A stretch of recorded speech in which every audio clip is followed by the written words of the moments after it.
Assalamualaikum warahmatullahi wabarakatuh.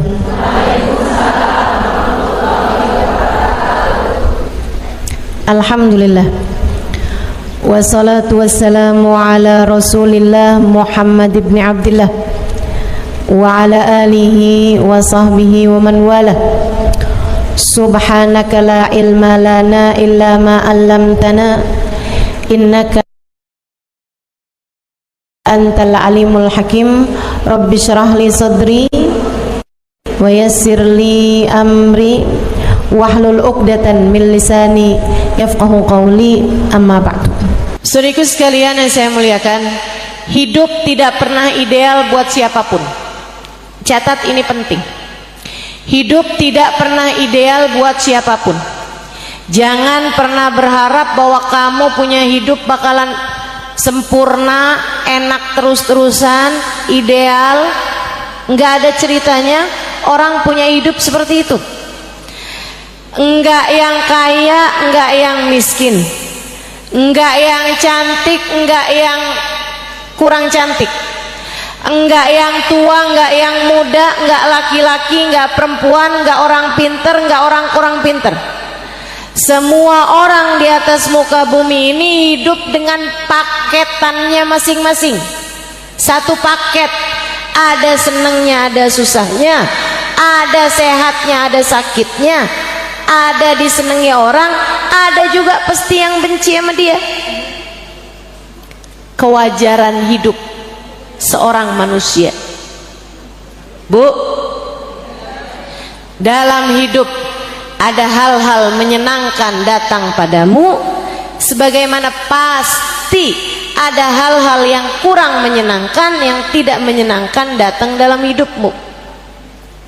Maka sebagai seorang manusia, kita harus bisa menjadi orang yang beriman pada Allah Subhanahu wa taala, faham bahwa garis hidup kita bukan kita yang garisin, faham bahwa kontrol kehidupan kita, remotenya bukan kita yang pegang, remotenya dipegang sama yang punya, remotenya dipegang sama sang pencipta, namanya Allah Subhanahu wa ta'ala, yang telah mengatakan innama amruhu idza arada syai'an ayyaqula lahu kun. Segala urusannya hanya tinggal berkata, apabila menghendaki sesuatu hanya tinggal berkata jadilah, maka jadilah sesuatu tersebut. Remotnya dipegang sama Allah. Remote hidupmu, Bu, remote hidupmu, Kak, yang pegang Allah Subhanahu wa ta'ala, yang telah mengatakan fa'alun lima yurid. Allah Subhanahu wa ta'ala menghendaki segala sesuatu, dialah yang memberikan sesuatu tersebut. Fa'al, Allah lah yang akan melaksanakan lima yurid, apapun yang dikehendaki oleh Allah Subhanahu wa ta'ala. Allah memberi kepada hidupmu apa yang Dia mau, bukan apa yang kamu mau. Allah menentukan untuk kehidupanmu apa yang Allah kehendaki, bukan apa yang kamu inginkan. Makanya nggak ada orang yang jalanin hidupnya dengan ideal. Nggak ada orang yang hidupnya sehat terus-terusan, kaya terus-terusan, dicintai sama semua orang. Nggak ada. Satu-satunya orang yang hidup di atas muka bumi ini nggak pernah sakit ada, Bu, satu orang aja. Namanya ada, namanya Fir'aun. Fir'aun itu nggak pernah sakit kepala, nggak pernah mules. Fir'aun nggak pernah panuan, nggak pernah flu. Fir'aun nggak pernah sakit mata, bintitan, nggak pernah. Fir'aun dalam hidupnya nggak pernah kena sakit. Makanya Fir'aun, Bu, ketika membaca di kitab-kitab terdahulu bahwa alam semesta ini ada pengendalinya, Allah Subhanahu wa ta'ala, Allah nggak pernah sakit. Fir'aun ngerasa, kok kayak saya ya.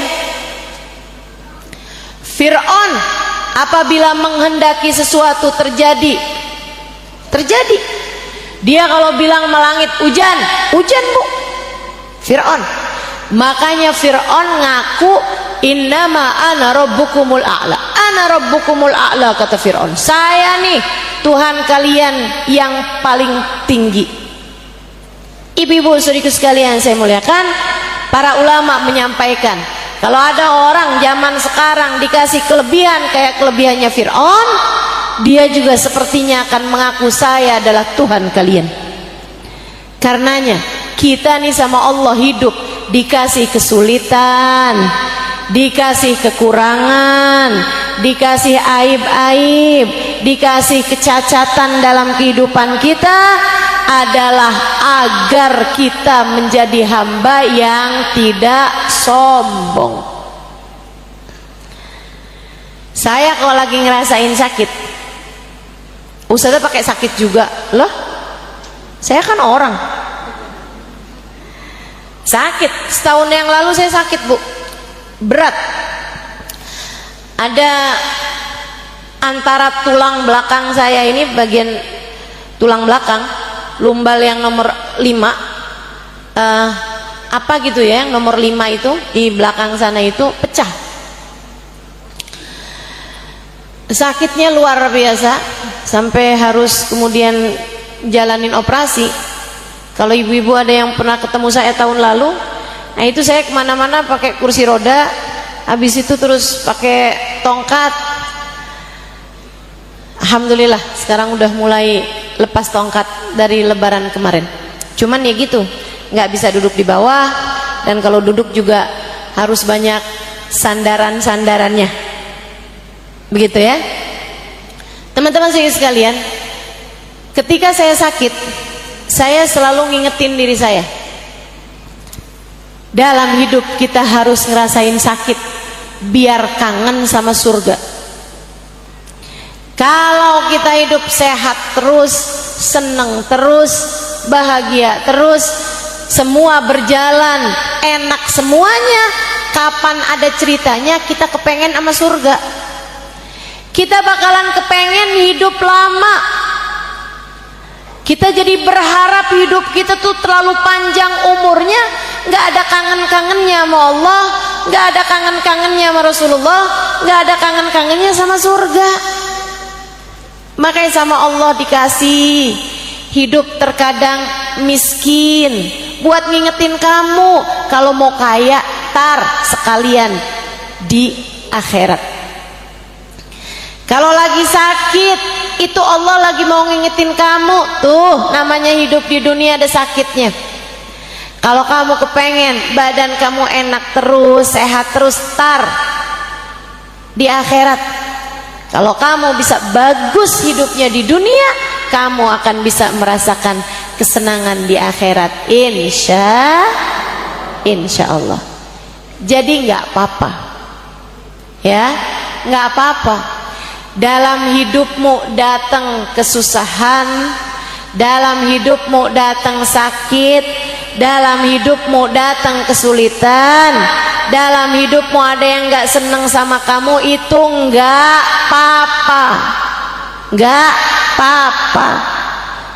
Hal yang harus kamu lakukan adalah belajarlah buat bisa berdamai dengan takdirnya Allah, sepahit apapun takdir tersebut kamu rasakan. Insya Allah kalau kamu bisa menjalani setiap takdir yang datang dalam kehidupanmu dengan cara yang terbaik, maka wal aqibatu lil muttaqin.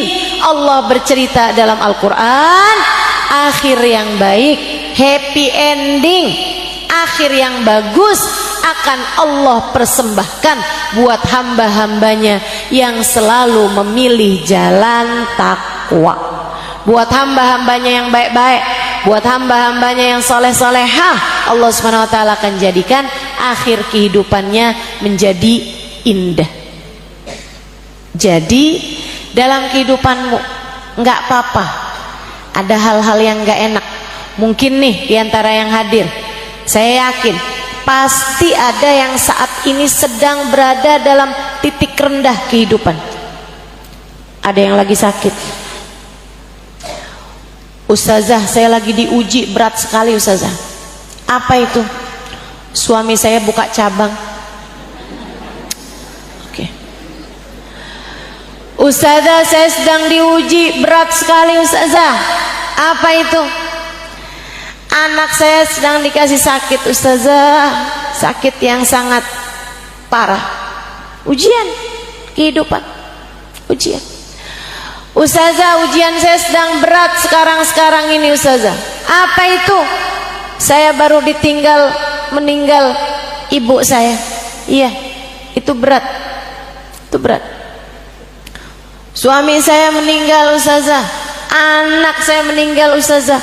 Bukannya pantasnya ibu sama anak duluan meninggal ibu ya Ustazah. Ya itu, teman-teman, hidup itu nggak sesuai dengan pantas-pantasnya kita. Semuanya berjalan bukan dengan kehendak kita, semuanya berjalan dengan kehendak Allah.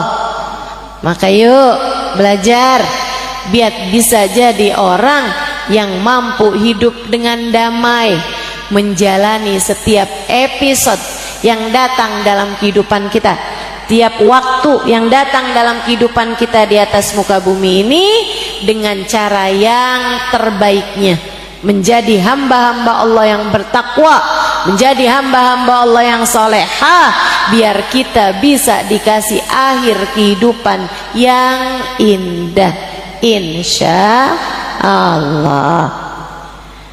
Berdamai dengan takdir. Gimana caranya Ustazah? Nih saya kasih beberapa tips. Tips yang pertama, kamu kepengen menjadi seseorang yang bisa selalu berdamai dengan takdir. Yang nomor satu, kamu harus ingat, pengendali takdir itu bukan kamu. Yang ngatur hidupmu bukan kamu. Remote kontrol hidupmu, remote yang kontrol hidupmu ini mau dikencengin, mau dipelanin, mau dicepetin, mau dilambatin, remote hidup kamu, yang pegang bukan kamu, yang pegang adalah Allah Subhanahu wa taala. Itu yang harus terus-terusan kamu ingat dalam kehidupan kamu. Saya minta kamu, Bu, Kak, Dek, Nak, umat Nabi Muhammad sallallahu alaihi wasallam, umat Islam, beriman kepada Allah, beriman kepada Rasulullah, ingat terus, kamu ini bukan punya kamu. Hidup kamu bukan punya kamu. Jika hidup kamu aja bukan punya kamu, apalagi anakmu, apalagi suamimu, apalagi orang tuamu, apalagi hartamu. Nggak ada yang beneran punya kamu. Semua punyanya Allah.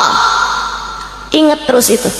Pesan saya nomor satu, kamu bukan punya kamu, kamu punyanya Allah.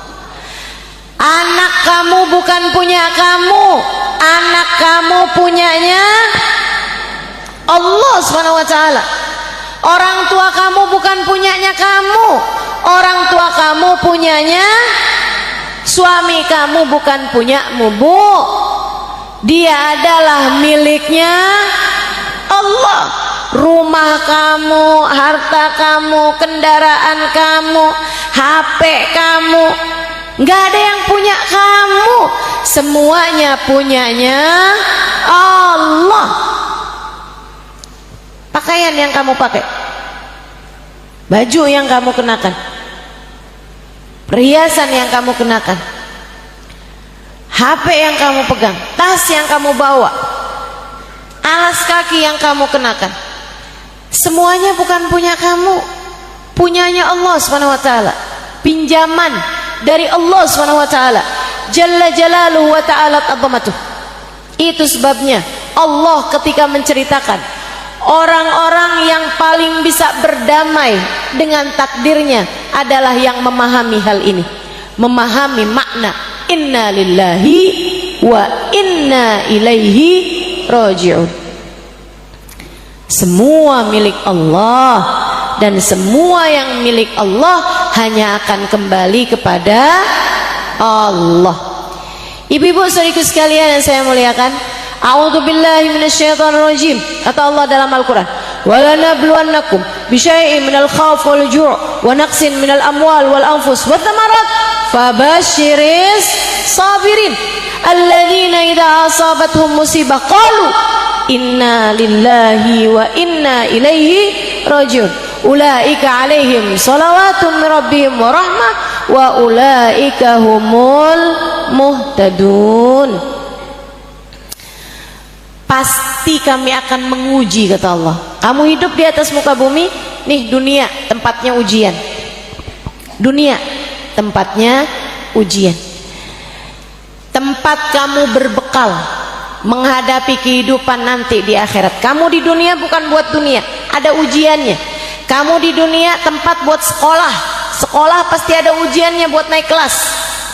Allah bilang, "Walanabluwannakum," dan pasti sungguh-sungguh kami akan menguji kalian semuanya. Bisyai'in, sedikit ujian. Ujian itu nggak mungkin di luar batas kemampuan. Nggak ada orang diuji di luar batas kemampuannya. Tapi ustazah, dia stres, diuji nggak kuat, akhirnya jadi PA ustazah. Berarti ujiannya di luar batas kemampuannya. Ujiannya nggak di luar batas kemampuannya, dianya yang salah jawab soal ujiannya. Ujiannya nggak di luar batas kemampuan. Ibu-ibu sekalian, kalau ada orang sekolahan kasih soal ujian, yang bahaya itu bukan ujiannya, yang bahaya itu kalau dia salah jawab soal ujian. Kalau ada orang dibagiin soal ujian, bukannya dia jawab soal ujiannya, dia malah robek-robek soal ujiannya, apa nggak dikeluarin dari sekolahan? Dikeluarin. Demikian keadaannya. Bukan berbahaya ujiannya, tapi yang bahaya adalah kalau salah dalam menjawab ujiannya. Kita diuji, semua orang diuji, kata Allah. Bisyai'in, sedikit ujian. Minal khauf, rasa cemas, walju, kelaparan, bangkrut, hasil panen tidak sesuai dengan harapan. Dalam kehidupan pasti ada begitunya. Wa naqsin minal amwal, dikurangin hartanya, wal anfus, ada yang meninggal dari orang-orang yang disayangi, wathamarat, hasil panennya, hasil buah-buahannya nggak cukup, nggak bagus, berkurang semuanya, hasil dagang, hasil usaha berkurang. Fabasyiris sabirin, kata Allah, menghadapi berbagai macam kehidupan yang gak enak ini, berikanlah kabar gembira bagi yang mampu sabar, bagi yang mampu berdamai, bagi yang tetap tenang hati saat badai kehidupan membuatnya jatuh dan terhuyung-huyung. Badai kehidupan membuatmu gak stabil, begitu ya? Kamu harus tetap bertahan, sabar, kata Allah. Siapa yang sabar? Alladzina idza asabathum musibah qalu inna lillahi wa inna ilaihi raji'un.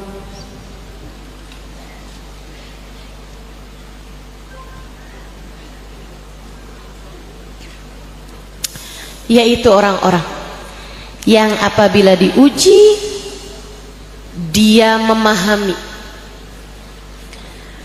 sehingga dia mengatakan innalillah, semua punyanya Allah, Nggak ada yang punyamu beneran. Semua hanyalah punyanya Allah. Semua hanya titipan. Kamu tidak benar-benar memiliki, kamu hanya dititipi. Dan kalau urusan dititipi, belajarlah jadi kayak tukang parkir.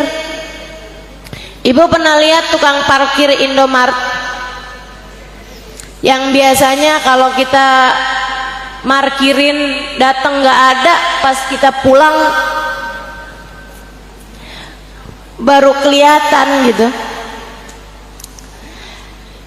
Belajar dari tukang parkir. Bu, tukang parkir tuh datang nih kendaraan, satu, mobil, motor, sepeda, sampai lahan parkirnya penuh. Dia nggak bangga. Dia nggak pernah bilang, liatin tuh, ada mobil, ada motor, ada bebek, ada sepeda, lengkap tuh, liatin. Dia nggak bangga walaupun parkirannya penuh. Habisnya itu keluar satu demi satu, satu demi satu, sampai kosong sekalipun dia nggak pernah sedih. Ada motor keluar, ya udah. Ada mobil keluar, ya udah. Lahan parkirnya penuh, dia nggak kesenengan. Lahan parkirnya kosong, dia nggak sedih. Dia nggak depresi, dia nggak stres. Kenapa gitu?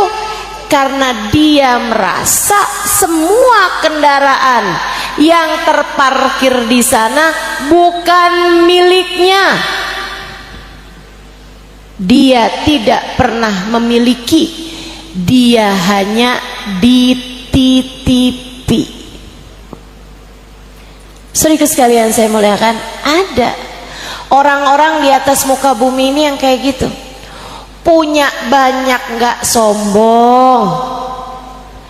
Ketika bangkrut, ketika lagi nggak punya, biasa-biasa aja. Ada suaminya pulang bawa duit banyak, alhamdulillah. Suaminya lagi nggak bawa uang, kemudian malah ngabisin sisa tabungan sampai jadi benar-benar tak bersisa, biasa aja juga. Ada yang begitu. Nggak pernah sombong sama tetangga ketika dia bisa beli kendaraan baru. Nggak sombong sama tetangga ketika dia bisa naikin bangunan, renovasi, bikin tingkat di rumahnya, biasa aja. Saudara sekalian saya muliakan, kenapa? Karena dia tahu harta dunia bukanlah miliknya, semuanya hanyalah titipan. Titipan, Bu, itu titipan. Titipan. Mau sombong gimana? Kamu orang cuman sekedar dititipi kok. Bahkan anakmu bukan milikmu. Apabila ia diambil kembali oleh pemiliknya, kamu hanya perlu berkata, inna lillahi wa inna ilaihi roji'un.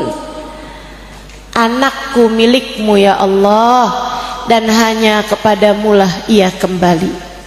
Ya Allah, kalau anak saya ada sama saya akan bikinkan makanan, saya akan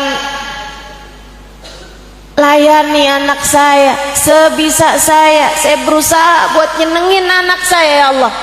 Tapi sekarang anak saya Engkau ambil kembali di sisimu, saya hanya minta padamu ya Allah, tolong jamulah anak saya di sisimu dengan seindah-indah jamuan. Tolong layani anak saya ya Allah dengan seindah-indah pelayanan. Gitu caranya. Saat suami kamu diambil di sisi Allah Subhanahu wa taala, Kamu hanya perlu bilang inna lillahi wa inna ilaihi rajiun. Ya Allah, ketika saya masih menjadi istrinya, saya akan berusaha untuk melayaninya sekemampuan saya. Ya Allah, saya masakkan buat dia, saya cucikan bajunya, saya buatkan kopinya. Ya Allah, sekarang ia telah Engkau ambil kembali di sisimu. Ya Allah, tolong jamulah dia dengan seindah-indah jamuan di sisimu. Ya Allah, lepasin, lepasin, karena bukan punyamu. Tolong jangan foto video saya ya, boleh begitu? Kalau ada yang tetap bandel-bandel, tolong tegur sebelahnya. Ibu-ibu sekalian saya muliakan, dah kita lanjutin lagi. Nomor 1, cara biar berdamai dengan takdir, ingetin diri, bukan kamu pemiliknya. Kita semuanya punyanya Allah. Yang kedua, kamu kalau kepengen bisa lebih berdamai dengan takdir sepahit apapun, kamu harus menjadi seseorang yang mengerjakan apa yang Allah mau. Biar kamu dalam kehidupan dikasih yang paling enak, yang paling seneng. Bu, kerjain yang Allah senengi, biar kamu dikasih apa yang kamu senengi. Saya ulangi, kerjakan apa yang Allah mau, agar kamu dikasih yang kamu mau. Sholat berantakan, duhurnya subuhnya kesiangan, duhurnya kesibukan, asarnya kemagriban, maghribnya keisaan, isanya ketiduran. Terus kamu berharap hidup berjalan seperti yang kamu mau. Gimana ceritanya? Gimana ceritanya? Itu ibarat kata kayak orang yang gak ikut-ikutan sekolah, kemudian berharap bisa dapat ijazah. Jauh banget lah ceritanya. Gimana kamu bisa lulus ujian jika bahkan kamu sekolah pun enggak gitu? Sekolah yang benar, kerjain di hidup di dunia ini yang benar. Perintah Allah kerjakan, dosa tinggalkan. Kamu menjadi hamba Allah yang bertakwa. Kalau kamu bertakwa, seperti yang tadi saya bacakan, Allah mengatakan wal aqibatu lil muttaqin. Akhir yang baik Allah akan berikan kepada hamba-hambanya yang bertakwa. Judulnya nih, berdamailah, berdamai dengan takdir, karena Allah punya rencana yang terbaik. Bu, rencana yang terbaik dari Allah itu hanya akan Allah berikan kepada orang-orang yang selalu melaksanakan rencana Allah bagi hambanya yang beriman, yaitu perintah-perintah Allah. Dia kerjakan perintah Allah, itu rencananya Allah, garis hidup yang Allah tetapkan. Kalau kita kerjakan, Allah akan beri kepada kita rencana yang baik. Allah akan beri kepada kita seindah-indah takdir. Allah akan beri kepada kita akhir yang bagus dalam segala urusan. Bukan buat semua. Kamu berharap, mohon maaf, kamu berharap koruptor dikasih akhir kehidupan yang bagus? Enggak, tentu saja. Kamu berharap orang-orang yang jahat-jahat di atas muka bumi ini mau dikasih akhir kehidupan yang bagus? Mau dikasih happy ending, mau dikasih rencana Allah yang indah? Ya enggak lah Bu. Tentu saja akhir yang baik, kehidupan yang indah hanya akan Allah berikan kepada hambanya yang bertakwa. Jadi kamu kalau kepengen berhasil melampaui semua ujian dengan cara yang terbaik, hingga akhirnya Allah berikan kepadamu kehidupan yang indah, hingga akhirnya akhir kehidupanmu dikaruniai akhir kehidupan yang indah, kamu harus menjadi hamba Allah yang bertakwa. Tinggalkan dosa, kerjakan semua perintah Allah Ta'ala. Sholatmu jagain yang bagus. Duhur, asar, maghrib, isya, subuh, pentingin. Jangan hanya gara-gara kondangan sholatnya juga ikut kondangan. Jangan hanya gara-gara jalan-jalan sholatnya juga jadi ikutan jalan. Jangan hanya gara-gara sibuk urusan belanja sholatnya kemudian jadi ketinggalan. Enggak gitu caranya jalanin hidup, Bu.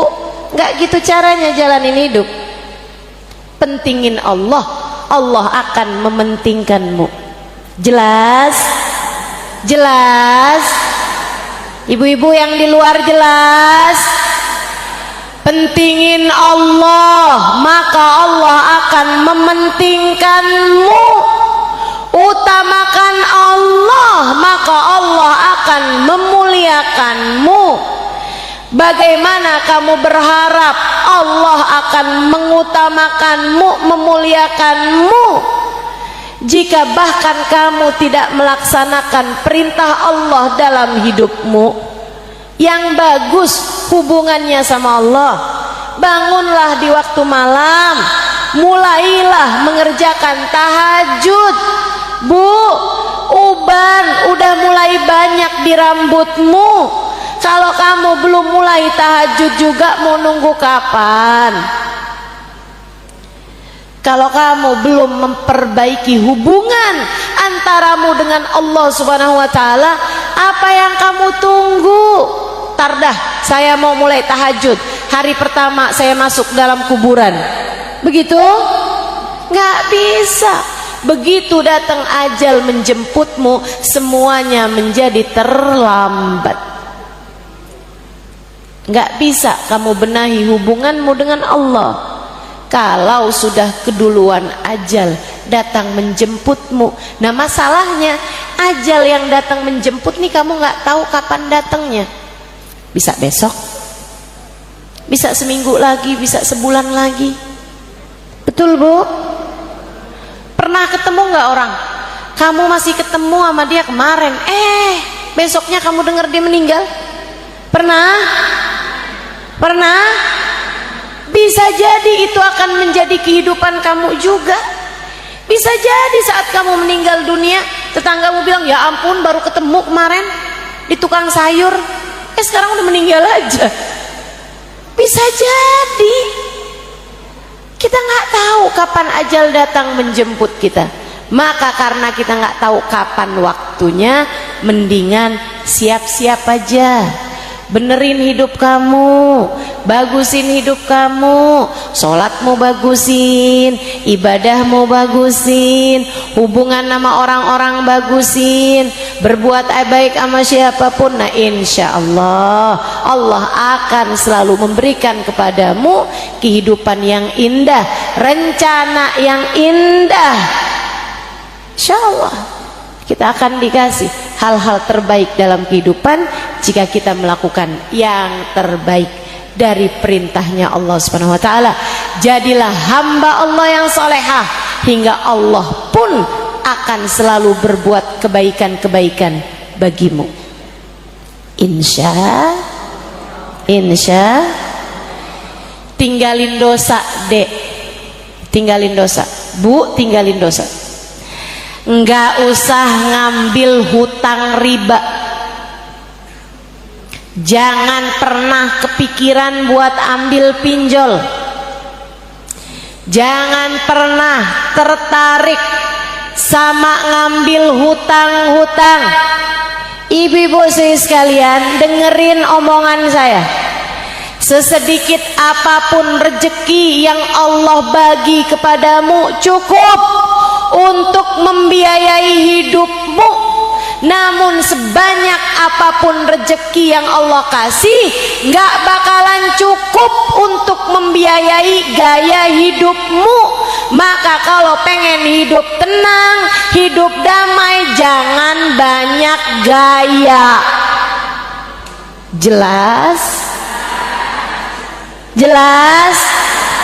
Nggak apa-apa kok kalau kamu nggak punya baju yang dipunyai tetangga kamu.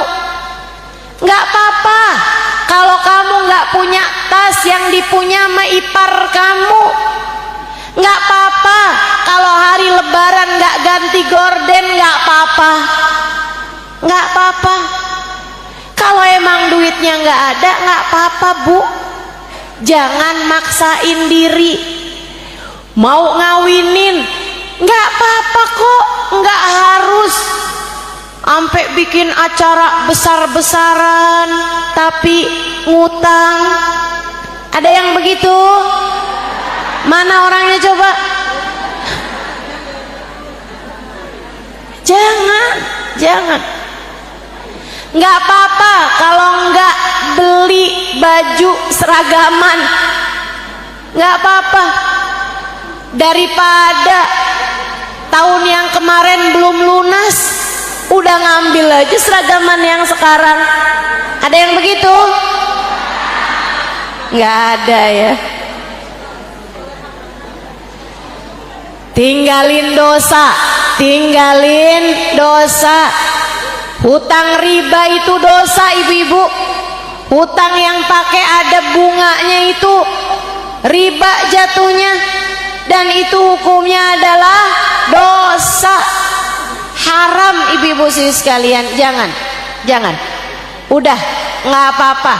Yang terima sama keputusan Allah, biar Allah pun memberi kepada kita apa yang kita inginkan, apa yang kita harapkan, apa yang kita idam-idamkan. Semuanya bakal Allah kasih kalau kitanya meninggalkan dosa demi dosa. Jadi satu tadi apa? Percaya bahwa Allah Subhanahu wa ta'ala lah yang menentukan segala sesuatu. Kita punyanya Allah. Itu tuh kalau kamu kepengen jadi seseorang yang bisa berdamai dengan takdir, itu harus kamu ingatkan terus, kita punyanya Allah. Yang keduanya, kerjakan takwa, yaitu dengan meninggalkan dosa dan melaksanakan perintah Allah Ta'ala. Yang ketiganya, belajar buat nerima takdirnya Allah Subhanahu wa ta'ala dengan lapang dada. Kamu nggak cukup mengerti apa yang terbaik buat hidupmu, tapi Allah tahu. Bu, Allah tahu penyakit kamu apa, penyakit hati kamu nih, Allah tahu. Kamu punya kesombongan, kamu punya iri dengki, kamu suka pamer urusan dunia, Allah tahu, Allah ngerti. Cinta kamu terhadap harta dunia terlalu banyak, Allah ngerti. Cinta kamu terhadap manusia, Allah ngerti. Allah mau menyehatkan imanmu, Allah mau memperbaiki hidupmu. Karenanya Allah beri kepadamu ujian-ujian untuk bisa menaikkan derajat kamu. Allah yang tahu. Maka terima terhadap ujian-ujian yang datang dalam kehidupan. Hatimu yang qanaah, hatimu yang ridho. Man radiya falahur ridha wa man sakhita falahus sukhut. Siapa yang selalu ridho dengan keputusan Allah, Allah pun bakal ridho sama dia. Siapa yang marah, protes sama takdirnya Allah, Allah pun benci kepada orang tersebut. Jangan mau jadi orang yang dibenci sama Allah. Kamu gak bakalan kuat. Jangan ehel-ehelan sama takdirnya Allah. Kamu gak bakalan kuat. Diterima aja takdirnya Allah dengan lapang dada. Maka insya Allah keadaan kamu akan jadi tenang, damai, dan kamu akan melewati semua ujian dengan cara yang terbaik. Bu, Dek, Allah itu ibarat dokter paling hebat. Kamu sakit, kamu datang pada dokter. Dokternya nih yang tahu. Oh, kamu lagi sakit nih, perlu pil pahit. Kamu pun dikasih resep pil pahit, diminum 3 kali 1. Kerjain. Dalam hidup kita ini terkadang ada pil-pil pahit yang harus kita telan. Enggak apa-apa, enggak bahaya. Besok-besok nanti kalau saat kamu mendapatkan ujian, kamu hanya perlu mengingatkan diri kamu, nih dia nih pil pahit yang Ustazah Halimah waktu itu bilang. Enggak apa-apa, telan aja.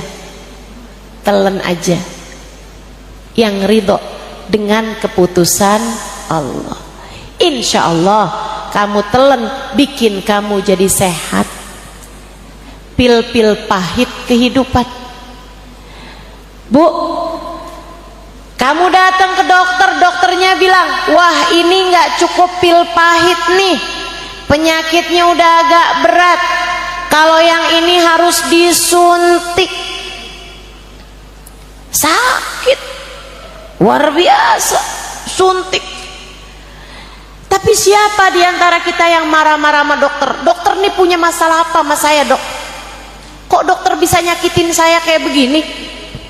Dokter kok nyuntik saya sakit kayak gini nih? Ada masalah apa dokter sama saya? Nggak ada kita kayak begitu. Kita akan bilang sama dokternya, makasih ya dok ya, malah kita bayar tuh dokter. Betul? Ibu-ibu saudariku sekalian yang saya muliakan, Allah begitu dalam kehidupan kita. Terkadang Bu, penyakit kita dalam hidup ini agak cukup berat, sehingga Allah perlu menyakiti kita. Dikasih sakit, dikasih sulit, dikasih miskin, ada orang meninggal dunia yang kita sayangi, ada orang benci sama kita, kita kemudian diperlakukan gak baik sama orang, kita dijahatin orang. Itu dia suntikan-suntikan menyakitkan dalam kehidupan kita. Jangan kemudian kita marah-marah, ya Allah, dosa apa saya kepadamu ya Allah, sampai engkau menyakiti saya seperti ini, sampai datang takdir pahit kayak begini, dosa apa saya ya Allah. Jangan begitu, dosamu banyak, dosamu banyak. Jangan nanya sama Allah, kenapa harus saya ya Allah. Allah bisa bilang, lah kenapa enggak? Kita hambanya yang ridho sama keputusan Allah, yang ridho, yang tenang hati. Makasih ya Allah atas apapun yang kau berikan dalam kehidupan saya. Nabi kayak begitu Bu. Nih manusia indah yang kita rayakan maulidnya pada bulan-bulan ini. Ibu-ibu sekalian, dikasih apapun sama Allah, beliau selalu ridho. Kalau dikasih yang enak-enak, Nabi Muhammad bilang alhamdulillah, alhamdulillah, makasih ya Allah, alhamdulillahilladzi at'amani wa saqani min ghairi haulin minni wala quwwah. Kata Nabi Muhammad, kalau habis makan, habis minum, Nabi Muhammad bilang, makasih ya Allah udah dikasih makan saya, makasih ya Allah udah dikasih minum saya, padahal saya nggak ada usaha apa-apa, makasih ya Allah, semuanya adalah darimu. Cakep, seneng Allah punya umat, punya hamba, punya manusia yang beliau ciptakan. Terima kasih mulu tuh Nabi Muhammad sallallahu alaihi wasallam. Allah seneng sama Nabi Muhammad kayak gitu modelannya.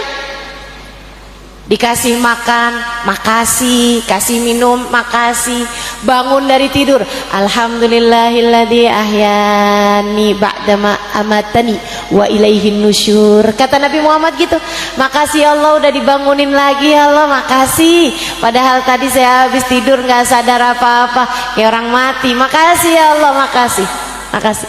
Nabi Muhammad kayak gitu Bu, makasih mulu. Nabi Muhammad itu selalu berucap terima kasih. bahkan dikasih sakit, dikasih sulit, Nabi Muhammad bilangnya alhamdulillah ala kulli hal. Lagi sakit nih, alhamdulillah ala kulli hal. Listrik mati, padam cahaya di rumah Nabi Muhammad, alhamdulillah ala kulli hal. Makasih ya Allah atas keadaan apapun yang kau berikan. Makasih mulu Nabi Muhammad sallallahu alaihi wasallam. Selalu ridho dengan apapun yang menjadi keputusan Allah Subhanahu wa taala, selalu berdamai dengan takdir. Karenanya Allah pun ridho kepada Nabi Muhammad karena selalu menerima dan ridho dengan takdirnya Allah. Ibu-ibu sekalian saya muliakan, resep terakhir, tips terakhir dari saya untukmu. Satu tadi, selalu ingat bahwa yang menguji kita adalah Allah. Kita semuanya miliknya Allah Subhanahu wa taala. Yang kedua, jadi hamba Allah Subhanahu wa taala yang bertakwa. Tinggalkan dosa, kerjakan taat kepada Allah Subhanahu wa taala. Kerjakan ibadah-ibadahmu yang jadi perintah-perintah Allah Subhanahu wa taala. Yang ketiga tadi, selalu terima dengan takdirnya Allah, yang ridho hati dengan keputusan Allah Subhanahu wa taala. Kamu nggak tahu yang terbaik, Allah tahu yang terbaik. Allah tahu yang terbaik. Terkadang Bu, penyakit kita nih nggak cukup disuntik, nggak cukup dikasih pil pahit. Terkadang ada penyakit kita yang harus dioperasi. Nggak apa-apa, jalanin. Berat banget kan itu, nggak apa-apa, jalanin. Ibu-ibu sekalian, jalanin. Terkadang kita emang punya penyakit seberat itu sehingga harus mendapatkan ujian-ujian yang berat juga. Jadi kalau kamu lagi kasih ujian, ya Allah berat banget ya Allah, ingat ya Allah emang dosa saya emang banyak banget ya Allah, saya ridho ya Allah, jadikanlah ujian ini sebagai pengampunan atas dosa-dosa saya. Jadikanlah ya Allah ujian yang berat ini buat saya ya Allah, saya mampu menjalaninya dengan cara yang terbaik, biar semua penyakit-penyakit saya dalam kehidupan Engkau sembuhkan ya Allah. Penyakit hati biar sehat ya Allah. Makasih ya Allah atas ujian berat ini ya Allah. Jadikanlah ampunan buat segala penyakit-penyakit maupun dosa-dosa yang telah saya jalani. Terakhir, tips terakhir dari saya ibu-ibu sekalian, deketi Nabi Muhammad. Kamu pengen jadi orang yang bisa melewati kehidupan dengan cara yang terbaik, Allah kasih kehidupan yang baik untukmu, kematian yang baik untukmu, berdamai dengan takdirmu, deketi Nabi Muhammad. Ustazah, apa kaitannya? Ujian itu kan datangnya dari Allah Subhanahu wa taala. Kenapa kita perlu mendekati Nabi Muhammad? Karena Nabi Muhammad pembelamu. Ibu, ibarat hidup ini adalah persidangan, Allah hakimnya, Allah hakimnya, Allah penentunya. Dengan segala dosa-dosa kita, pantas banget Bu kalau Allah menjatuhkan hukuman seberat-beratnya buat kita. Betul? Dosa kita banyak, ditambah sholat berantakan, ibadah pikiran yang gelambiar, sedekah nggak ikhlas. Ya Allah, ya Allah, kehidupan macam ini yang telah kita jalanin. Sama suami kita disuruh jadi istri yang solehah, tapi banyak ngomelnya, banyak marahnya, banyak nuntutnya, benar? Iya. Sama anak kita disuruh sayang, tapi ibu-ibu nih banyak banget ngomelnya. Betul Bu? Betul? Saya mah nggak pernah Bu ngomel sama anak, karena saya nggak ada anak. Ibu-ibu sekalian yang saya muliakan, nih kita dengan kehidupan yang semacam ini, kita dengan dosa-dosa yang menggunung ini, kalau Allah memutuskan hukuman yang berat, andai Allah putuskan kesengsaraan bagi kita dunia hingga akhirat, rasanya kita pantas mendapatkannya. Tapi kita punya pembela, kita punya pengacara, namanya baginda Nabi besar Muhammad. Pembela kita, pembela kita. Deketin pembela kita, deketin pengacara kita. Nih kita berada di bulannya Nabi Muhammad sallallahu alaihi wasallam, Nabi lahir Rabiul Awal, Nabi hijrah Rabiul Awal, Nabi bi'tsah Rabiul Awal, Nabi wafat Rabiul Awal. Allah jadikan bulan Rabiul Awal bulan paling enak buat kita ngedeketin Nabi Muhammad, bulan paling enak buat kita mengenang Nabi kita Muhammad sallallahu alaihi wasallam. Yang deket sama Nabi Muhammad, biar kamu dibelain, biar kamu dibelain. Ketika Allah mau memutuskan hidupnya biar susah, kebanyakan dosa, sebelum Allah memutuskan, ya Allah tunggu dulu ya Allah, dia umat saya, ampuni aja dosanya ya Allah, kasih dia kesempatan lagi ya Allah, kasih dia kesempatan lagi ya Allah, dia umat saya ya Allah, saya sayang padanya ya Allah. Begitu, wahai Muhammad, iya ya Allah, berikan kesempatan padanya ya Allah. Dan itu yang selalu Nabi Muhammad lakukan buat kita umatnya. Di masa hidupnya Nabi selalu mengangkat tangannya, Bu, doain kita umatnya. Sayyidah Aisyah mengatakan, farrahtun Nabi sallallahu alaihi wasallam dzat yaum, satu waktu saya bikin senang hatinya Nabi Muhammad sallallahu alaihi wa ala alihi wasallam. Nabi karena saya senengin, Nabi doain saya. Nabi itu gitu, Bu, kalau disenengin sama orang, Nabi doain orang yang nyenengin Nabi. Katanya Nabi Muhammad, Allahumma ghfir li Aisyah ma qaddamat ma akharat ma alanat ma asrat ma alimat wa ma lam ta'lam.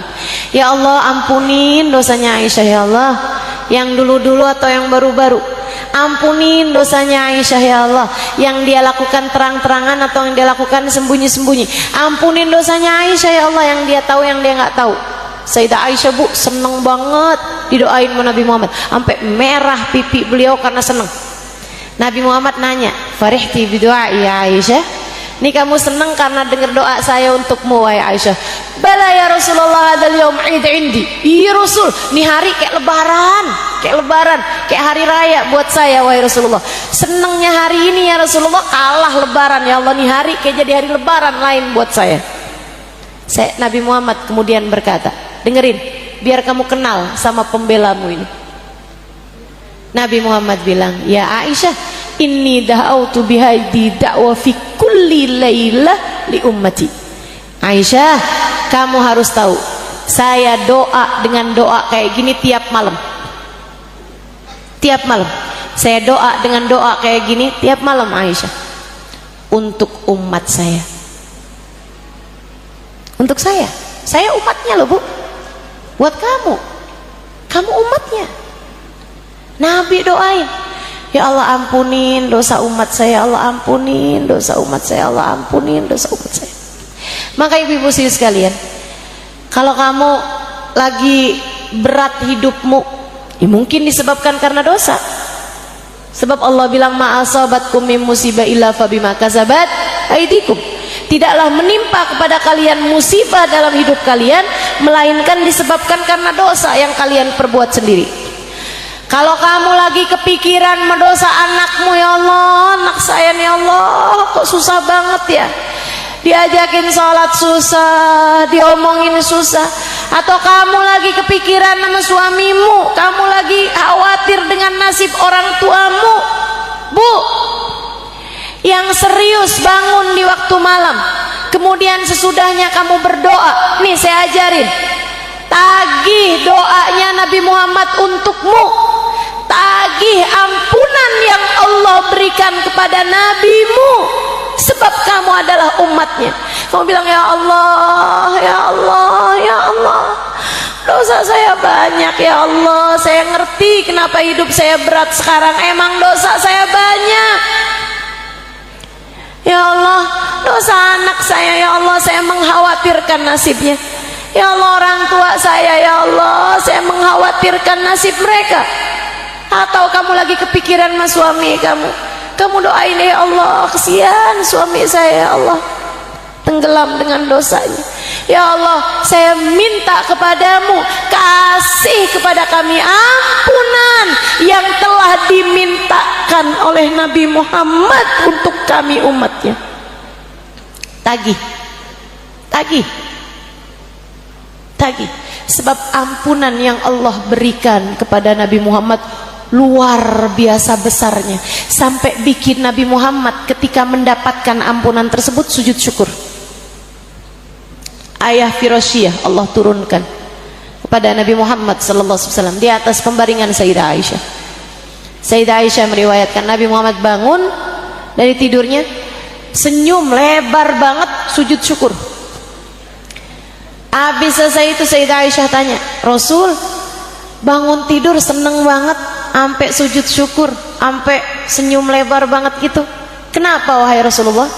Nabi Muhammad bilang, ya Aisyah, qad anzalallahu ilayya ayah wa ana ala firashi.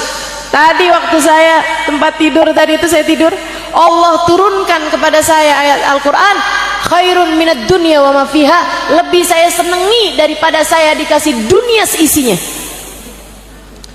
Apa ayatnya yang sampai bikin Nabi Muhammad sujud syukur ketika turun ayat tersebut? Apa ayatnya yang kata Nabi Muhammad lebih Nabi Muhammad sukai daripada dunia dan seisinya? Adalah firman Allah Subhanahu wa taala, a'udzubillahi minasyaitonir rajim, inna fatahna laka fatham mubina liyaghfira lakallahu ma taqaddama min dzambika wa ma ta'akhkhar. Kami akan bukakan untukmu pembukaan yang sangat besar, Fathu Makkah. Liyaghfir lakallahu ma taqaddama min dzambika wa ma ta'akhkhar. Allah ampuni dosamu wahai Nabi Muhammad, yang lalu maupun yang akan datang.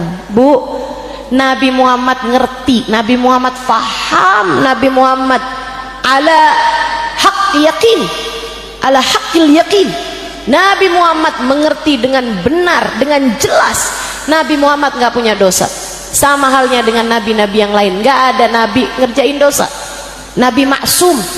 Kalau ibu-ibu belajar tauhid, Nabi Muhammad maksum, nggak punya dosa Nabi Muhammad itu. Tapi Nabi seseneng itu dapat ampunan. Nabi tahu kenapa? Karena ampunan yang turun kepada seorang Nabi bisa dibagi-bagikan kepada umatnya berupa syafaat.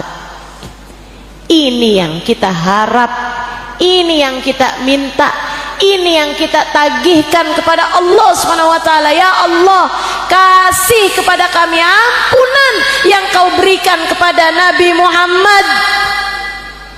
Ini yang selalu kita minta.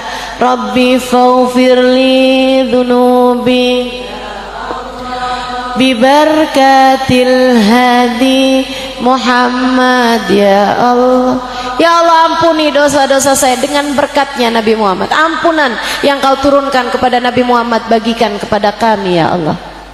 Yang dekat sama Nabi Muhammad, Bu, yang dekat sama Nabi Muhammad, biar hidupmu damai, biar hidupmu tenang, biar kamu mendapatkan ampunan Allah, biar keluargamu mendapatkan ampunan Allah, sehingga kamu menjalani kehidupan dengan cara yang terbaik, biar nanti di saat ajal datang menjemputmu, kamu dikaruniai kematian yang baik, kematian dalam husnul khotimah. Dan biar nanti di hari sesudah kematianmu, di padang mahsyar nanti, sesudah datang hari kiamat, kamu bisa dikumpulkan di belakang Nabi Muhammad sallallahu alaihi wasallam, berada dalam rombongan Nabi Muhammad sallallahu alaihi wasallam.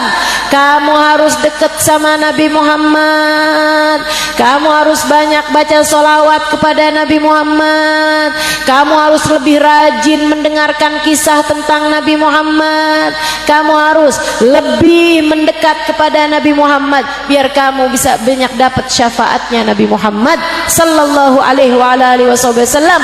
Mudah-mudahan apa yang saya sampaikan tadi ini bisa bermanfaat bagimu, bisa menjadi penyebab kamu menjalani kehidupan dengan cara yang terbaik. Ala hadhihi niyah wa bikulli niyatin salihah jami'ah syamilah ila hadratin Nabi Muhammad sallallahu alaihi wasallam. Al-Fatihah.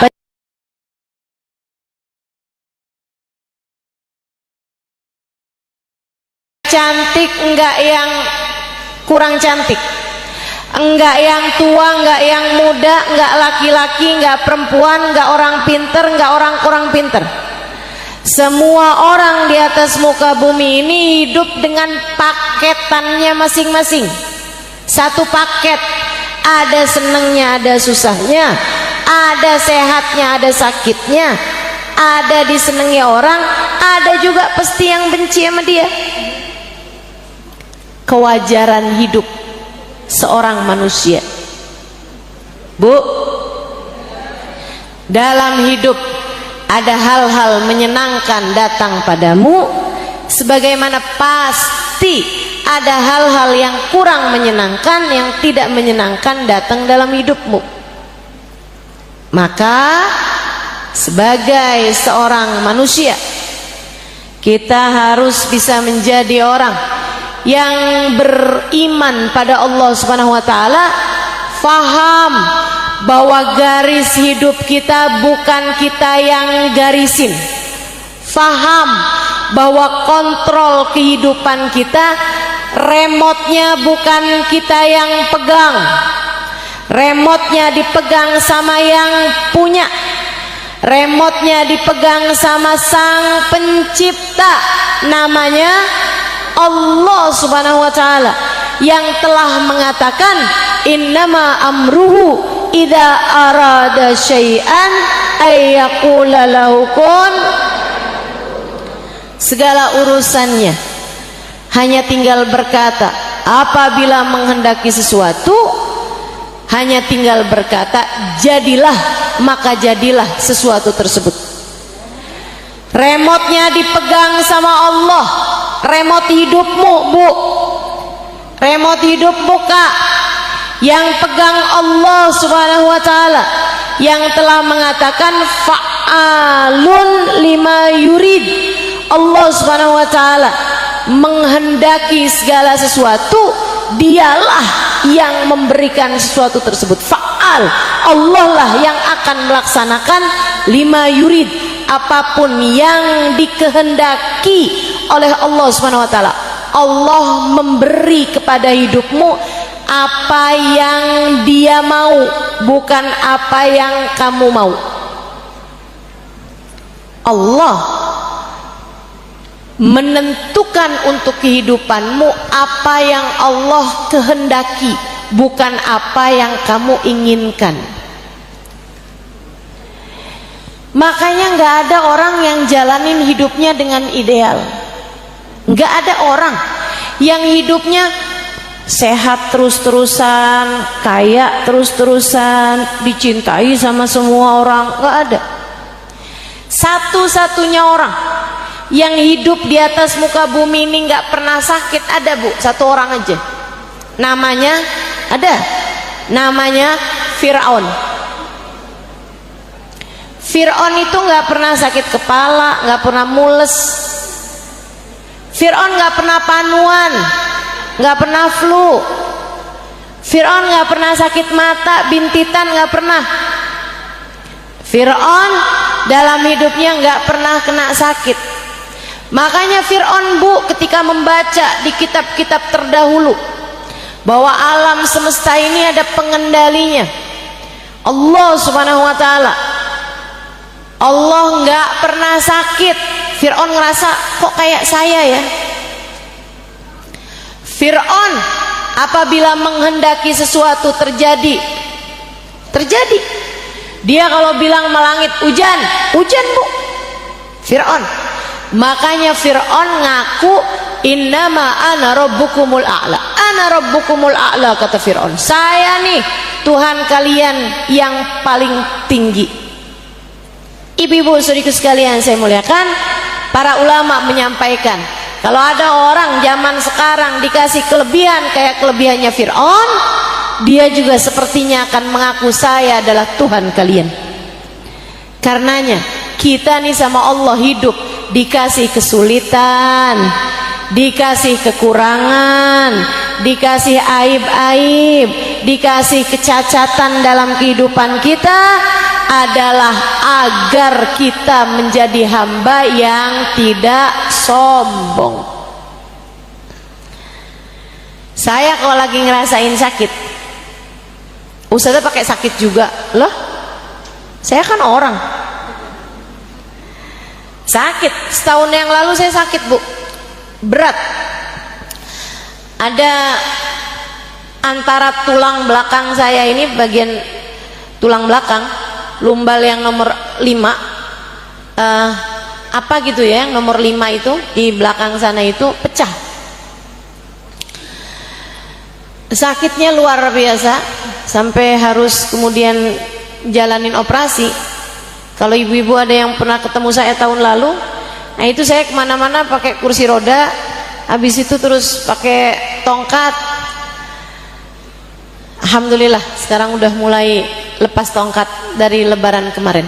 Cuman ya gitu, nggak bisa duduk di bawah, dan kalau duduk juga harus banyak sandaran-sandarannya. Begitu ya teman-teman sekalian. Ketika saya sakit, saya selalu ngingetin diri saya, dalam hidup kita harus ngerasain sakit biar kangen sama surga. Kalau kita hidup sehat terus, seneng terus, bahagia terus, semua berjalan enak semuanya, kapan ada ceritanya kita kepengen sama surga? Kita bakalan kepengen hidup lama. Kita jadi berharap hidup kita tuh terlalu panjang umurnya, nggak ada kangen-kangennya sama Allah, nggak ada kangen-kangennya sama Rasulullah, nggak ada kangen-kangennya sama surga. Makanya sama Allah dikasih hidup terkadang miskin, buat ngingetin kamu kalau mau kaya tar sekalian di akhirat. Kalau lagi sakit, itu Allah lagi mau ngingetin kamu, tuh namanya hidup di dunia ada sakitnya. Kalau kamu kepengen badan kamu enak terus, sehat terus, tar di akhirat.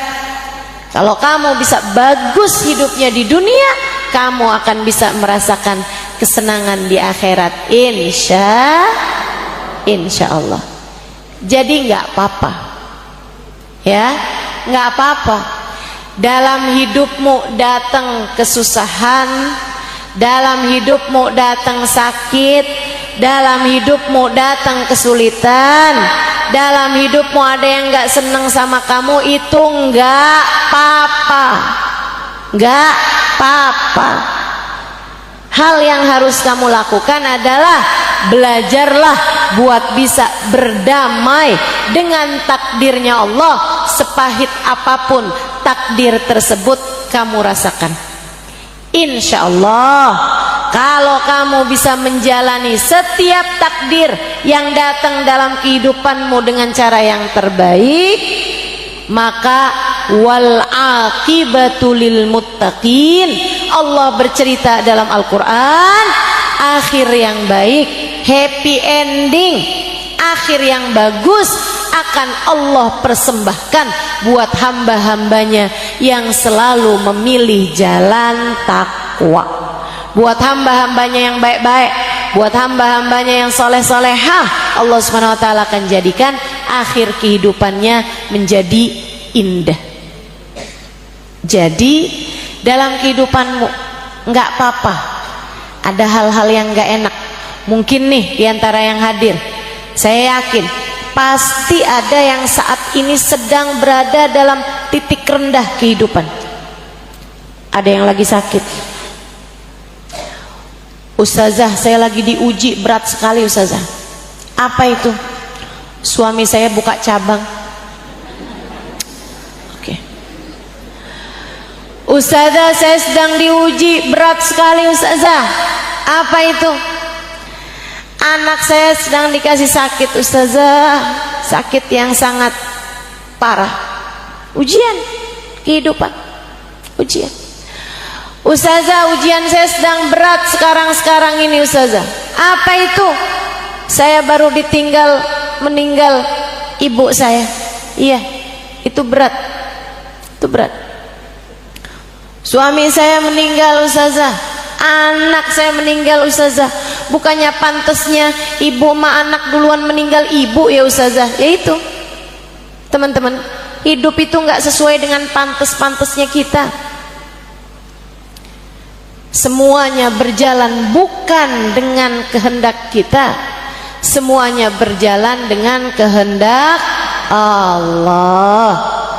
Maka yuk belajar biar bisa jadi orang yang mampu hidup dengan damai, menjalani setiap episode yang datang dalam kehidupan kita, tiap waktu yang datang dalam kehidupan kita di atas muka bumi ini dengan cara yang terbaiknya, menjadi hamba-hamba Allah yang bertakwa, menjadi hamba-hamba Allah yang solehah, biar kita bisa dikasih akhir kehidupan yang indah, insya Allah. Berdamai dengan takdir. Gimana caranya Ustazah? Nih saya kasih beberapa tips. Tips yang pertama, kamu kepengen menjadi seseorang yang bisa selalu berdamai dengan takdir. Yang nomor satu, kamu harus ingat, pengendali takdir itu bukan kamu. Yang ngatur hidupmu bukan kamu. Remote kontrol hidupmu, remote yang kontrol hidupmu ini mau dikencengin, mau dipelanin, mau dicepetin, mau dilambatin, remote hidup kamu. Yang pegang bukan kamu, yang pegang adalah Allah SWT. Itu yang harus terus-terusan kamu ingat dalam kehidupan kamu. Saya minta kamu, Bu, Kak, Dek, Nak, umat Nabi Muhammad SAW, umat Islam, beriman kepada Allah, beriman kepada Rasulullah. Ingat terus, kamu ini bukan punya kamu, hidup kamu bukan punya kamu. Jika hidup kamu aja bukan punya kamu, apalagi anakmu, apalagi suamimu, apalagi orang tuamu, apalagi hartamu. Nggak ada yang beneran punya kamu, semua punyanya Allah. Ingat terus itu pesan saya nomor satu. Kamu bukan punya kamu, kamu punyanya Allah. Anak kamu bukan punya kamu, anak kamu punyanya Allah SWT. Orang tua kamu bukan punyanya kamu, orang tua kamu punyanya suami kamu, bukan punyamu, Bu. Dia adalah miliknya Allah. Rumah kamu, harta kamu, kendaraan kamu, HP kamu, nggak ada yang punya kamu, semuanya punyanya Allah. Pakaian yang kamu pakai, baju yang kamu kenakan, perhiasan yang kamu kenakan, HP yang kamu pegang, tas yang kamu bawa, alas kaki yang kamu kenakan, semuanya bukan punya kamu, punyanya Allah SWT. Pinjaman dari Allah SWT, Jalla Jalaluhu wa ta'ala azamatuh. Itu sebabnya Allah ketika menceritakan orang-orang yang paling bisa berdamai dengan takdirnya adalah yang memahami hal ini, memahami makna inna lillahi wa inna ilaihi raji'un. Semua milik Allah, dan semua yang milik Allah hanya akan kembali kepada Allah. Ibu-ibu saudariku sekalian yang saya muliakan, a'udzubillahi minasyaitonirrajim. Kata Allah dalam Al-Qur'an, "Walanabluwannakum bisyai'in minal khawf wal ju' wa naqsin minal amwal wal anfus wath thamarat fabasyiris sabirin alladzina idza asabatuhum musibah qalu inna lillahi wa inna ilaihi raji'un ulaika alaihim salawatun min rabbihim wa rahmah wa ulaika humul muhtadun." Pasti kami akan menguji, kata Allah. Kamu hidup di atas muka bumi, nih dunia tempatnya ujian. Dunia tempatnya ujian. Tempat kamu berbekal menghadapi kehidupan nanti di akhirat. Kamu di dunia bukan buat dunia, ada ujiannya. Kamu di dunia tempat buat sekolah, sekolah pasti ada ujiannya buat naik kelas. Allah bilang walanabluwannakum, dan pasti sungguh-sungguh kami akan menguji kalian semuanya, bisyai'in, sedikit ujian. Ujian itu nggak mungkin di luar batas kemampuan. Nggak ada orang diuji di luar batas kemampuannya. Tapi ustazah, dia stres, diuji nggak kuat, akhirnya jadi PA ustazah. Berarti ujiannya di luar batas kemampuannya. Ujiannya nggak di luar batas kemampuannya, dianya yang salah jawab soal ujiannya. Ujiannya nggak di luar batas kemampuan. Ibu-ibu sekalian, kalau ada orang sekolahan kasih soal ujian, yang bahaya itu bukan ujiannya, yang bahaya itu kalau dia salah jawab soal ujian. Kalau ada orang dibagiin soal ujian, bukannya dia jawab soal ujiannya, dia malah robek-robek soal ujiannya, apa nggak dikeluarin dari sekolahan? Dikeluarin. Demikian keadaannya.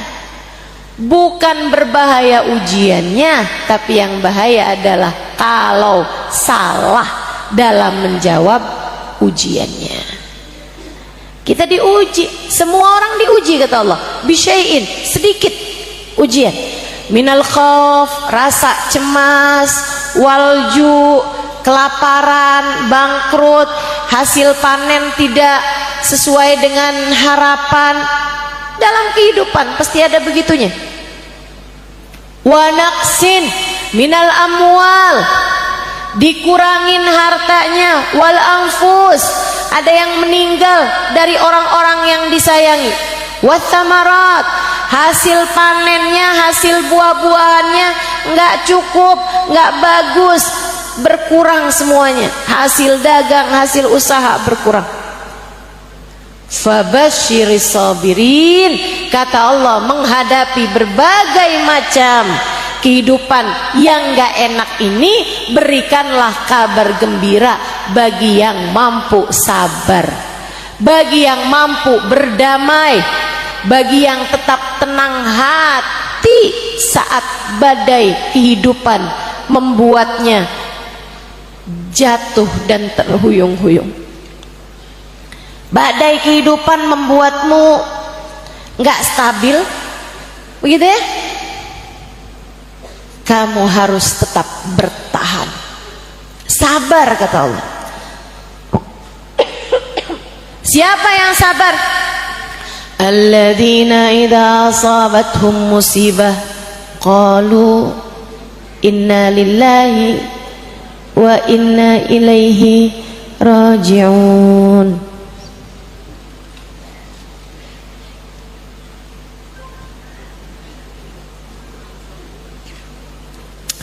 Yaitu orang-orang yang apabila diuji dia memahami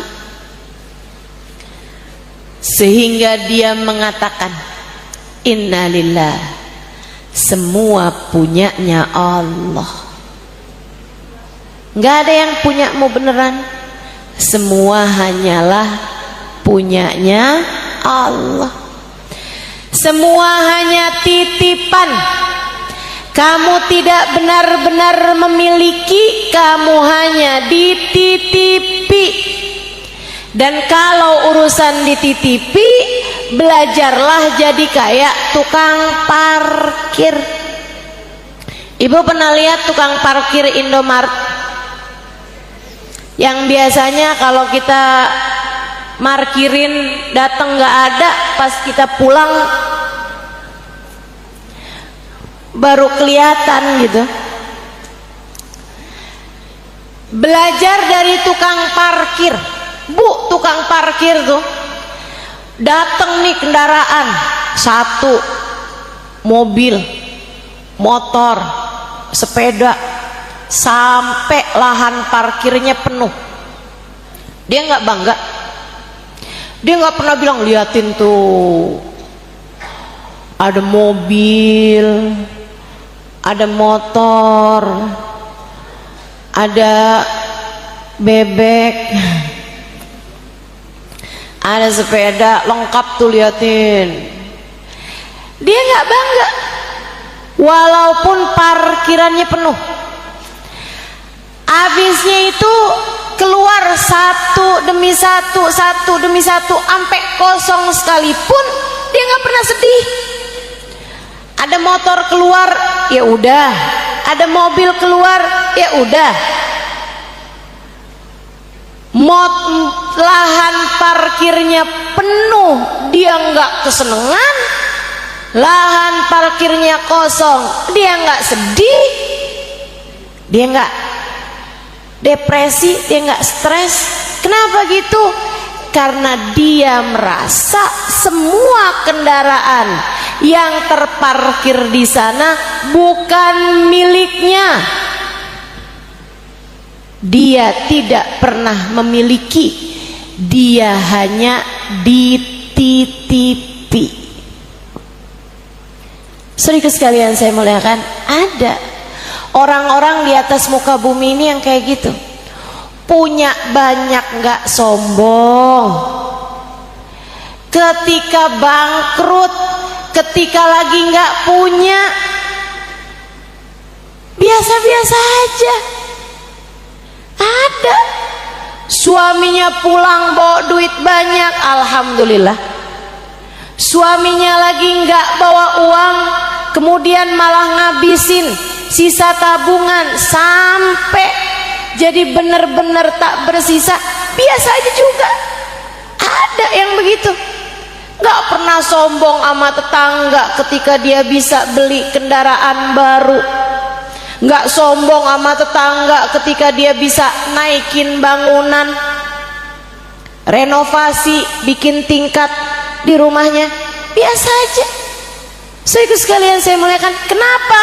Karena dia tahu harta dunia bukanlah miliknya, semuanya hanyalah titipan. Titipan, Bu, itu titipan. Titipan. Mau sombong gimana? Kamu orang cuman sekedar dititipi kok. Bahkan anakmu bukan milikmu.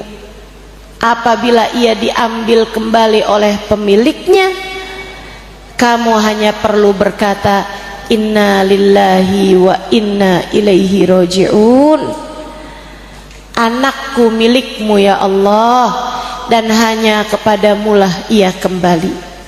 Ya Allah, kalau anak saya ada sama saya akan bikinkan makanan, saya akan layani anak saya sebisa saya berusaha buat nyenengin anak saya ya Allah.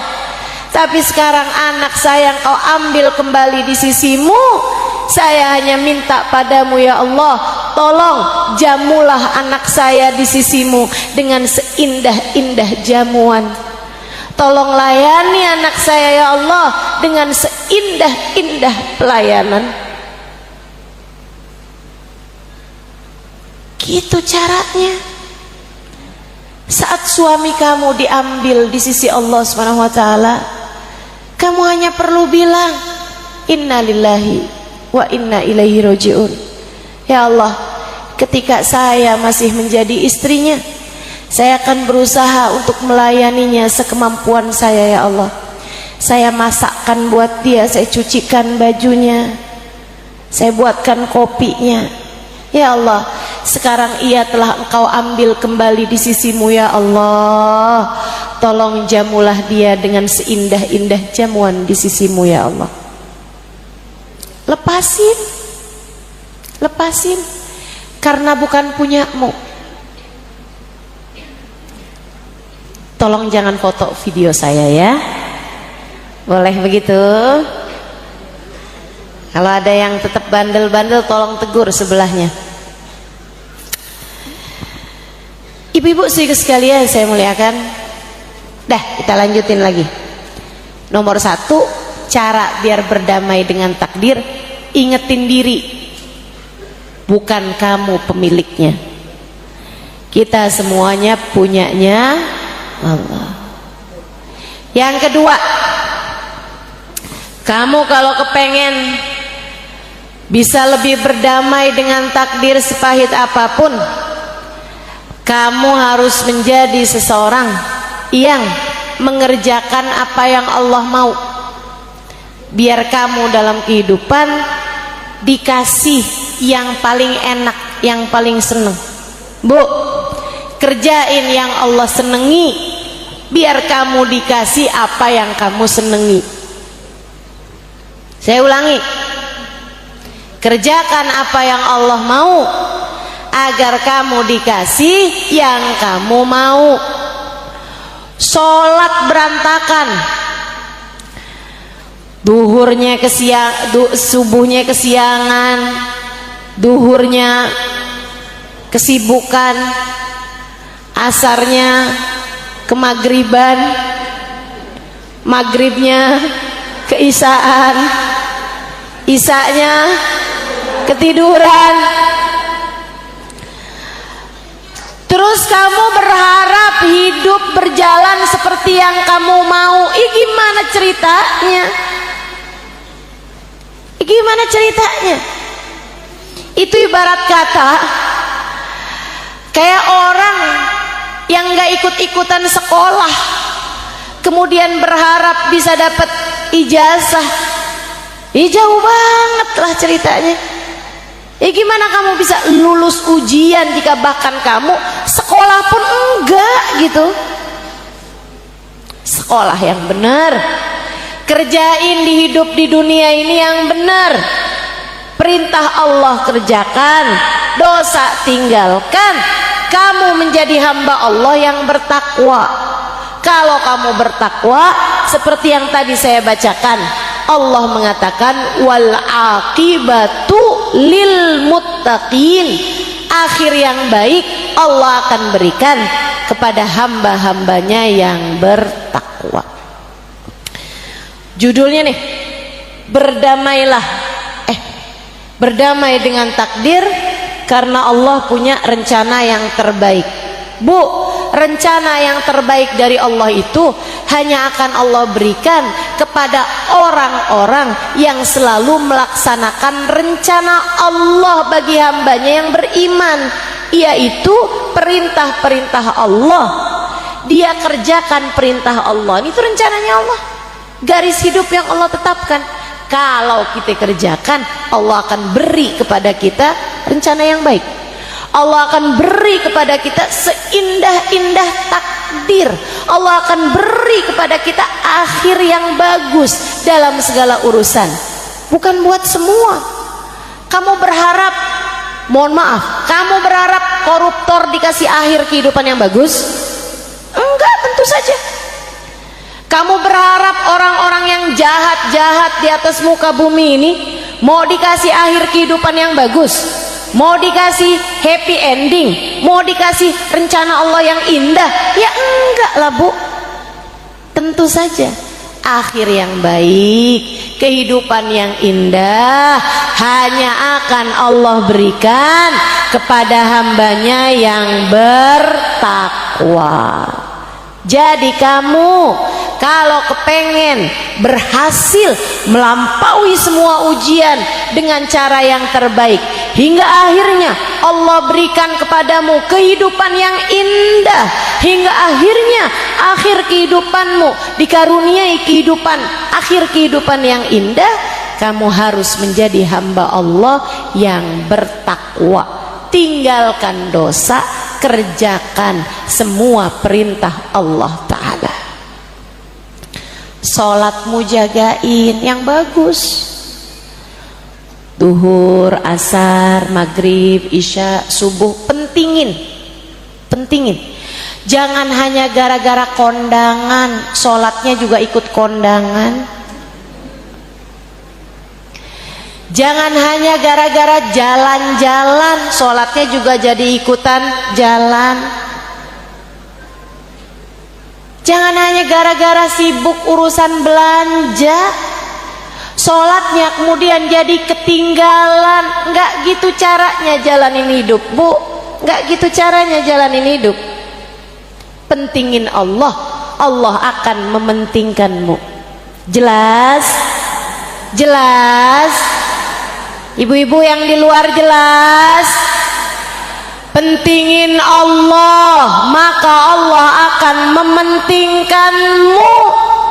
Utamakan Allah, Allah, maka Allah akan memuliakanmu. Bagaimana kamu berharap Allah akan mengutamakanmu, memuliakanmu, jika bahkan kamu tidak melaksanakan perintah Allah dalam hidupmu? Yang bagus hubungannya sama Allah. Bangunlah di waktu malam, mulailah mengerjakan tahajud. Bu, uban udah mulai banyak di rambutmu. Kalau kamu belum mulai tahajud juga, mau nunggu kapan? Kalau kamu belum memperbaiki hubungan antaramu dengan Allah Subhanahu wa taala, apa yang kamu tunggu? Tardah, saya mau mulai tahajud. Hari pertama saya masuk dalam kuburan. Begitu? Nggak bisa. Begitu datang ajal menjemputmu, semuanya menjadi terlambat. Nggak bisa kamu benahi hubunganmu dengan Allah kalau sudah keduluan ajal datang menjemputmu. Nah, masalahnya ajal yang datang menjemput nih kamu nggak tahu kapan datangnya. Bisa besok, bisa seminggu lagi, bisa sebulan lagi. Betul, Bu? Pernah ketemu nggak orang? Kamu masih ketemu sama dia kemarin, besoknya kamu dengar dia meninggal? Pernah? Pernah? Bisa jadi itu akan menjadi kehidupan kamu juga. Bisa jadi saat kamu meninggal dunia, tetanggamu bilang, ya ampun baru ketemu kemarin di tukang sayur, sekarang udah meninggal aja. Bisa jadi. Kita nggak tahu kapan ajal datang menjemput kita. Maka karena kita nggak tahu kapan waktunya, mendingan siap-siap aja. Benerin hidup kamu, bagusin hidup kamu, sholatmu bagusin, ibadahmu bagusin, hubungan sama orang-orang bagusin, berbuat baik sama siapapun. Nah, insya Allah Allah akan selalu memberikan kepadamu kehidupan yang indah, rencana yang indah. Insya Allah kita akan dikasih hal-hal terbaik dalam kehidupan jika kita melakukan yang terbaik dari perintahnya Allah Subhanahu wa taala.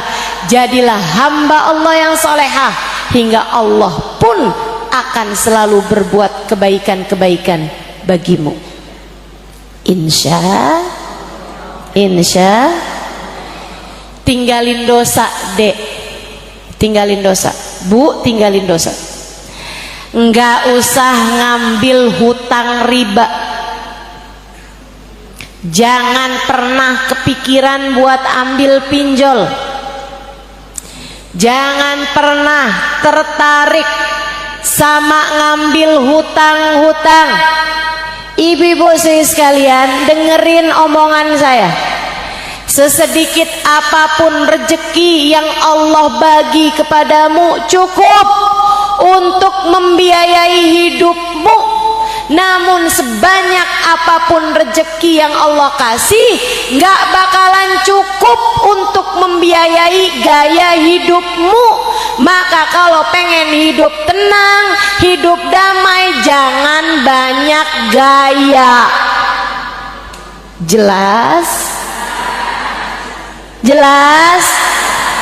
Nggak apa-apa kok kalau kamu nggak punya baju yang dipunyai tetangga kamu. Nggak apa-apa kalau kamu nggak punya tas yang dipunya sama ipar kamu. Nggak apa-apa kalau hari lebaran nggak ganti gorden, nggak apa-apa. Nggak apa-apa kalau emang duitnya nggak ada, nggak apa-apa, Bu. Jangan maksain diri. Mau ngawinin nggak apa-apa kok, nggak harus sampai bikin acara besar-besaran tapi ngutang. Ada yang begitu? Mana orangnya coba?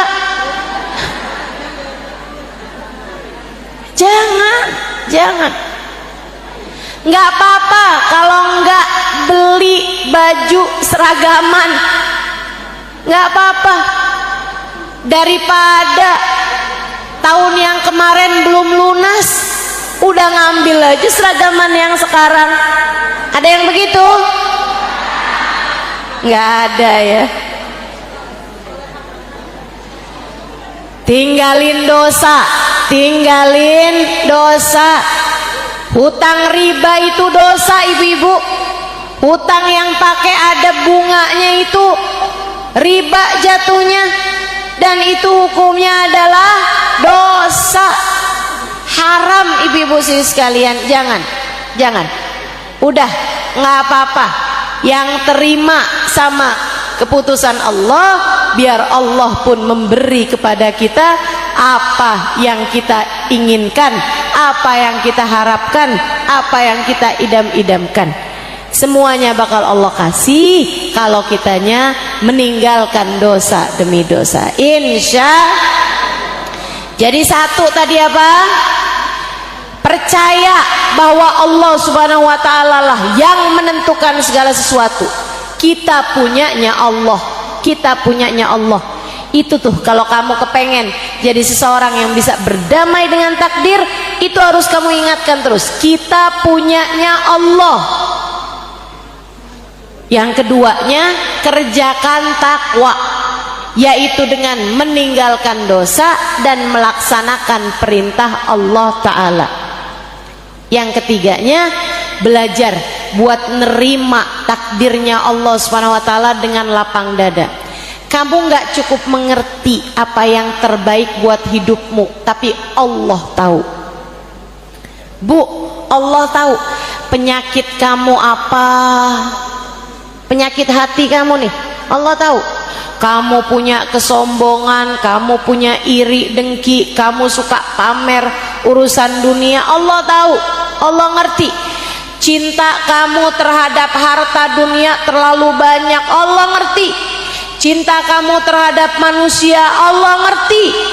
Allah mau menyehatkan imanmu, Allah mau memperbaiki hidupmu.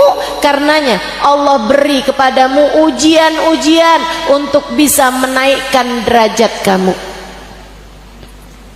Allah yang tahu. Maka terima terhadap ujian-ujian yang datang dalam kehidupan. Hatimu yang qanaah, hatimu yang ridho. Man radiya falahur ridho wa man sakhita falahus sukhut. Siapa yang selalu ridho dengan keputusan Allah, Allah pun bakal ridho sama dia.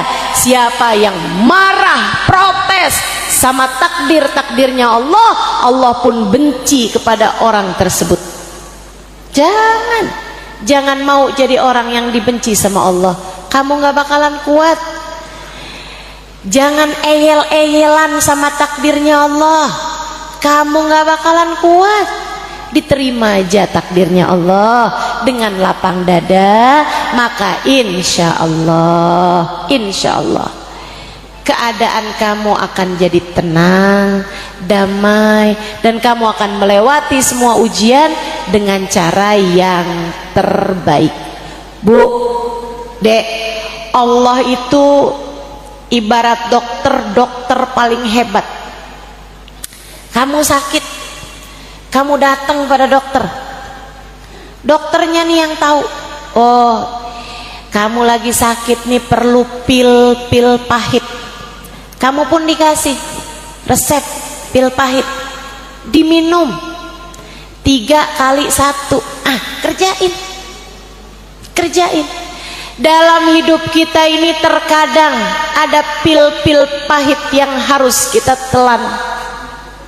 Enggak apa-apa, enggak bahaya. Besok-besok nanti kalau saat kamu mendapatkan ujian, kamu hanya perlu mengingatkan diri kamu, nih dia nih pil pahit yang Ustazah Halimah waktu itu bilang. Enggak apa-apa, telan aja. Yang ridho dengan keputusan Allah. Insya Allah kamu telan, bikin kamu jadi sehat. Pil-pil pahit kehidupan. Bu, kamu datang ke dokter, dokternya bilang, wah ini nggak cukup pil pahit nih, penyakitnya udah agak berat, kalau yang ini harus disuntik. sakit luar biasa, suntik. Tapi siapa di antara kita yang marah-marah sama dokter? Dokter nih punya masalah apa sama saya, dok? Kok dokter bisa nyakitin saya kayak begini? Dokter kok nyuntik saya sakit kayak gini nih? Ada masalah apa dokter sama saya? Nggak ada kita kayak begitu. Kita akan bilang sama dokternya, makasih ya dok ya, malah kita bayar tuh dokter. Betul? Ibu-ibu saudariku sekalian yang saya muliakan, Allah begitu dalam kehidupan kita. Terkadang bu, penyakit kita dalam hidup ini agak cukup berat, sehingga Allah perlu menyakiti kita. Dikasih sakit, dikasih sulit, dikasih miskin, ada orang meninggal dunia yang kita sayangi, ada orang benci sama kita, kita kemudian diperlakukan gak baik sama orang, kita dijahatin orang. Itu dia suntikan-suntikan menyakitkan dalam kehidupan kita. Jangan kemudian kita marah-marah, ya Allah, dosa apa saya kepadamu ya Allah, sampai engkau menyakiti saya seperti ini, sampai datang takdir pahit kayak begini. Dosa apa saya ya Allah? Jangan begitu, dosamu banyak, dosamu banyak. Jangan nanya sama Allah, kenapa harus saya ya Allah? Allah bisa bilang, lah kenapa enggak? Kita hambanya yang ridho sama keputusan Allah, yang ridho, yang tenang hati. Makasih ya Allah atas apapun yang kau berikan dalam kehidupan saya. Nabi kayak begitu bu. Nih manusia indah yang kita rayakan maulidnya pada bulan-bulan ini. Ibu-ibu sekalian, dikasih apapun sama Allah, beliau selalu ridho. Kalau dikasih yang enak-enak, Nabi Muhammad bilang alhamdulillah, alhamdulillah, makasih ya Allah, alhamdulillahilladzi at'amani wa saqani min ghairi haulin minni wala quwwah. Kata Nabi Muhammad, kalau habis makan, habis minum, Nabi Muhammad bilang, makasih ya Allah udah dikasih makan saya, makasih ya Allah udah dikasih minum saya, padahal saya nggak ada usaha apa-apa. Makasih ya Allah, semuanya adalah darimu. Cakep, senang Allah punya umat, punya hamba, punya manusia yang beliau ciptakan. Terima kasih mulu tuh Nabi Muhammad sallallahu alaihi wasallam. Allah senang sama Nabi Muhammad kayak gitu modelannya. Dikasih makan, makasih, kasih minum, makasih, bangun dari tidur, alhamdulillahilladzi ahyani ba'dama amatani wa ilaihin nusyur. Kata Nabi Muhammad gitu, makasih Allah udah dibangunin lagi ya Allah, makasih, padahal tadi saya habis tidur nggak sadar apa-apa kayak orang mati. Makasih ya Allah, makasih, makasih. Nabi Muhammad kayak gitu bu, makasih mulu Nabi Muhammad itu, selalu berucap terima kasih. Bahkan dikasih sakit, dikasih sulit, Nabi Muhammad bilangnya alhamdulillah ala kulli hal. Lagi sakit nih, alhamdulillah ala kulli hal.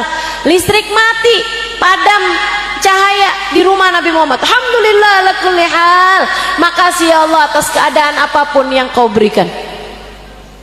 Makasih mulu Nabi Muhammad sallallahu alaihi wasallam, selalu ridho dengan apapun yang menjadi keputusan Allah SWT, selalu berdamai dengan takdir. Karenanya Allah pun ridho kepada Nabi Muhammad karena selalu menerima dan ridho dengan takdirnya Allah. Ibu-ibu sekalian saya muliakan, resep terakhir, tips terakhir dari saya untukmu. Satu tadi, selalu ingat bahwa yang menguji kita adalah Allah. Kita semuanya miliknya Allah SWT. Yang kedua, jadi hamba Allah SWT yang bertakwa. Tinggalkan dosa, kerjakan taat kepada Allah SWT. Kerjakan ibadah-ibadahmu yang jadi perintah-perintah Allah SWT. Yang ketiga tadi, selalu terima dengan takdirnya Allah, yang ridho hati dengan keputusan Allah SWT. Kamu nggak tahu yang terbaik, Allah tahu yang terbaik. Allah tahu yang terbaik. Terkadang bu, penyakit kita nih nggak cukup disuntik, nggak cukup dikasih pil pahit. Terkadang ada penyakit kita yang harus dioperasi. Nggak apa-apa, jalanin. Berat banget kan itu? Nggak apa-apa, jalanin ibu-ibu sekalian, jalanin. Kadang kita emang punya penyakit seberat itu sehingga harus mendapatkan ujian-ujian yang berat juga. Jadi kalau kamu lagi kasih ujian, ya Allah berat banget ya Allah, ingat ya Allah emang dosa saya emang banyak banget ya Allah, saya ridho ya Allah, jadikanlah ujian ini sebagai pengampunan atas dosa-dosa saya. Jadikanlah ya Allah ujian yang berat ini buat saya ya Allah, saya mampu menjalaninya dengan cara yang terbaik, biar semua penyakit-penyakit saya dalam kehidupan Engkau sembuhkan ya Allah. Penyakit hati biar sehat ya Allah. Makasih ya Allah atas ujian berat ini ya Allah. Jadikanlah ampunan buat segala penyakit-penyakit maupun dosa-dosa yang telah saya jalani. Terakhir, tips terakhir dari saya ibu-ibu sekalian, deketi Nabi Muhammad. Kamu pengen jadi orang yang bisa melewati kehidupan dengan cara yang terbaik, Allah kasih kehidupan yang baik untukmu, kematian yang baik untukmu, berdamai dengan takdirmu, deketi Nabi Muhammad. Ustazah, apa kaitannya? Ujian itu kan datangnya dari Allah SWT. Kenapa kita perlu mendekati Nabi Muhammad? Karena Nabi Muhammad pembelamu. Ibu, ibarat hidup ini adalah persidangan, Allah hakimnya, Allah hakimnya, Allah penentunya. Dengan segala dosa-dosa kita, pantas banget Bu kalau Allah menjatuhkan hukuman seberat-beratnya buat kita. Betul? Dosa kita banyak, ditambah sholat berantakan, ibadah pikiran yang gelambiar, sedekah nggak ikhlas. Ya Allah, ya Allah, kehidupan macam ini yang telah kita jalanin. Sama suami kita disuruh jadi istri yang solehah, tapi banyak ngomelnya, banyak marahnya, banyak nuntutnya, benar? Iya. Sama anak kita disuruh sayang, tapi ibu-ibu nih banyak banget ngomelnya. Betul Bu? Betul? Saya mah nggak pernah Bu ngomel sama anak, karena saya nggak ada anak. Ibu-ibu sekalian yang saya muliakan, nih kita dengan kehidupan yang semacam ini, kita dengan dosa-dosa yang menggunung ini, kalau Allah memutuskan hukuman yang berat, andai Allah putuskan kesengsaraan bagi kita dunia hingga akhirat, rasanya kita pantas mendapatkannya. Tapi kita punya pembela, kita punya pengacara, namanya baginda Nabi besar Muhammad. Pembela kita, pembela kita. Deketin pembela kita, deketin pengacara kita. Nih kita berada di bulannya Nabi Muhammad sallallahu alaihi wasallam. Nabi lahir Rabiul Awal, Nabi hijrah Rabiul Awal, Nabi bi'tsah Rabiul Awal, Nabi wafat Rabiul Awal. Allah jadikan bulan Rabiul Awal bulan paling enak buat kita ngedeketin Nabi Muhammad, bulan paling enak buat kita mengenang Nabi kita Muhammad sallallahu alaihi wasallam. Yang dekat sama Nabi Muhammad, biar kamu dibelain, biar kamu dibelain. Ketika Allah mau memutuskan hidupnya biar susah, kebanyakan dosa, sebelum Allah memutuskan, ya Allah tunggu dulu ya Allah, dia umat saya, ampuni aja dosanya ya Allah, kasih dia kesempatan lagi ya Allah, kasih dia kesempatan lagi ya Allah, dia umat saya ya Allah, saya sayang padanya ya Allah. Begitu, wahai Muhammad, iya ya Allah, berikan kesempatan padanya ya Allah. Dan itu yang selalu Nabi Muhammad lakukan buat kita umatnya. Di masa hidupnya Nabi selalu mengangkat tangannya, Bu, doain kita umatnya. Sayyidah Aisyah mengatakan, farrahtun Nabi sallallahu alaihi wasallam datiyum, satu waktu saya bikin senang hatinya Nabi Muhammad sallallahu alaihi wasallam. Nabi karena saya senengin, Nabi doain saya. Nabi itu gitu Bu, kalau disenengin sama orang, Nabi doain orang yang nyenengin Nabi. Katanya Nabi Muhammad, Allahumma ufir li Aisyah ma qaddamat ma akharat ma alanat ma asrat ma alimat ma lam ta'lam. Ya Allah, ampunin dosanya Aisyah ya Allah, yang dulu-dulu atau yang baru-baru. Ampunin dosanya Aisyah ya Allah, yang dia lakukan terang-terangan atau yang dia lakukan sembunyi-sembunyi. Ampunin dosanya Aisyah ya Allah, yang dia tahu yang dia nggak tahu. Sayyidah Aisyah Bu seneng banget didoain sama Nabi Muhammad, sampai merah pipi beliau karena seneng. Nabi Muhammad nanya, farihti bidu'ai ya Aisyah, ini kamu seneng karena dengar doa saya untukmu wahai Aisyah? Bala ya Rasulullah, hadzal yaum id indi. Iya Rasul, ini hari kayak lebaran, kayak hari raya buat saya wahai Rasulullah. Senengnya hari ini ya Rasulullah, kalah lebaran ya Allah, ini hari kayak jadi hari lebaran lain buat saya. Nabi Muhammad kemudian berkata, dengerin biar kamu kenal sama pembelamu ini. Nabi Muhammad bilang, ya Aisyah, inni da'autu bihadi da'wa fi kulli laylah li ummati. Aisyah, kamu harus tahu, saya doa dengan doa kayak gini tiap malam. Tiap malam saya doa dengan doa kayak gini tiap malam Aisyah, untuk umat saya. Untuk saya umatnya loh Bu, buat kamu umatnya. Nabi doain, ya Allah ampunin dosa umat saya, Allah ampunin dosa umat saya, Allah ampunin dosa umat saya. Maka ibu-ibu sekalian, kalau kamu lagi berat hidupmu, ya mungkin disebabkan karena dosa. Sebab Allah bilang, ma asabatkum min musibah illa fabima kasabat aydikum. Tidaklah menimpa kepada kalian musibah dalam hidup kalian melainkan disebabkan karena dosa yang kalian perbuat sendiri. Kalau kamu lagi kepikiran mendosa anakmu, ya Allah, anak saya nih Allah kok susah banget ya, diajakin sholat susah, diomongin susah.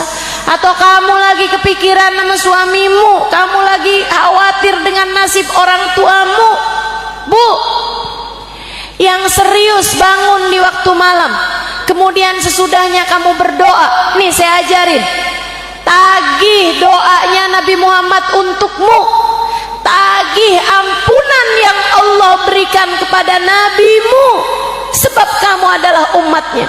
Kamu bilang, ya Allah, ya Allah, ya Allah, dosa saya banyak ya Allah, saya ngerti kenapa hidup saya berat sekarang, emang dosa saya banyak ya Allah.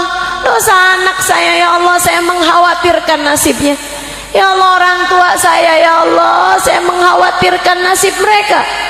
Atau kamu lagi kepikiran sama suami kamu doain, ya Allah kesian suami saya ya Allah, tenggelam dengan dosanya ya Allah, saya minta kepadamu, kasih kepada kami ampunan yang telah dimintakan oleh Nabi Muhammad untuk kami umatnya.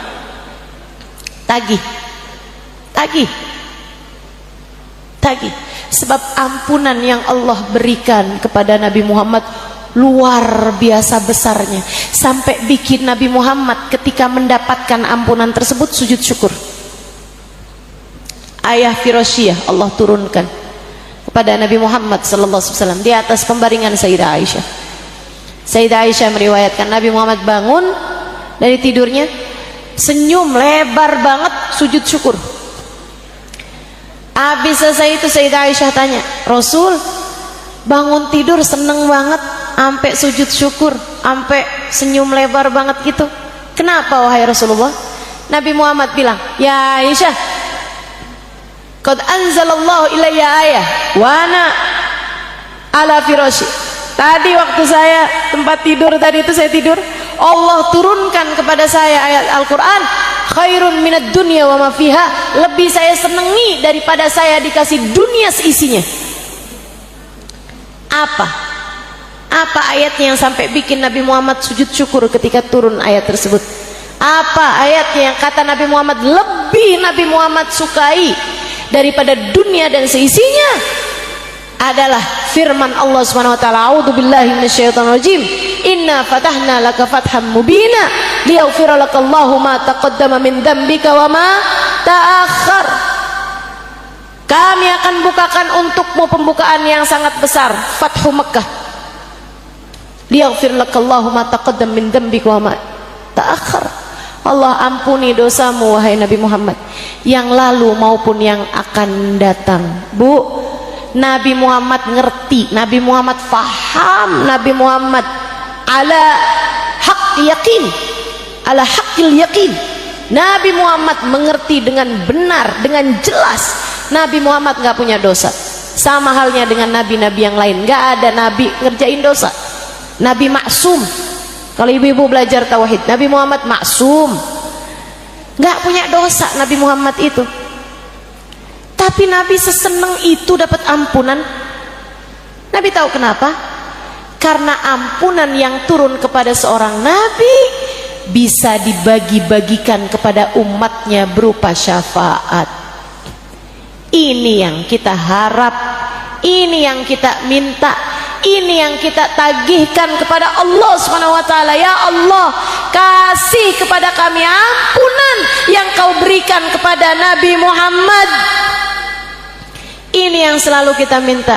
Rabbi faghfirli dzunubi bibarakatil hadi Muhammad. Ya Allah, ya Allah, ampuni dosa-dosa saya dengan berkatnya Nabi Muhammad. Ampunan yang Kau turunkan kepada Nabi Muhammad bagikan kepada kami ya Allah.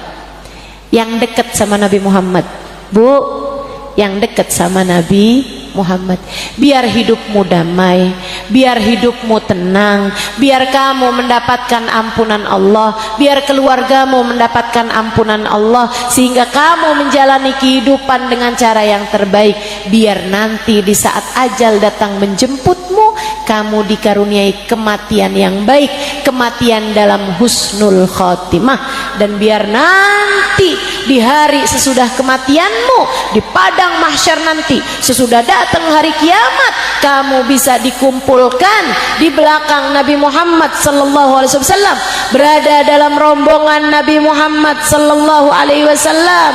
Kamu harus dekat sama Nabi Muhammad, kamu harus banyak baca sholawat kepada Nabi Muhammad, kamu harus lebih rajin mendengarkan kisah tentang Nabi Muhammad, kamu harus lebih mendekat kepada Nabi Muhammad, biar kamu bisa banyak dapat syafaatnya Nabi Muhammad sallallahu alaihi wasallam. Mudah-mudahan apa yang saya sampaikan tadi ini bisa bermanfaat bagimu, bisa menjadi penyebab kamu menjalani kehidupan dengan cara yang terbaik. Ala hadhihi niyah wa bikulli niyatin salihah jami'ah syamilah ila hadratin Nabi Muhammad sallallahu alaihi wasallam. Al-Fatihah.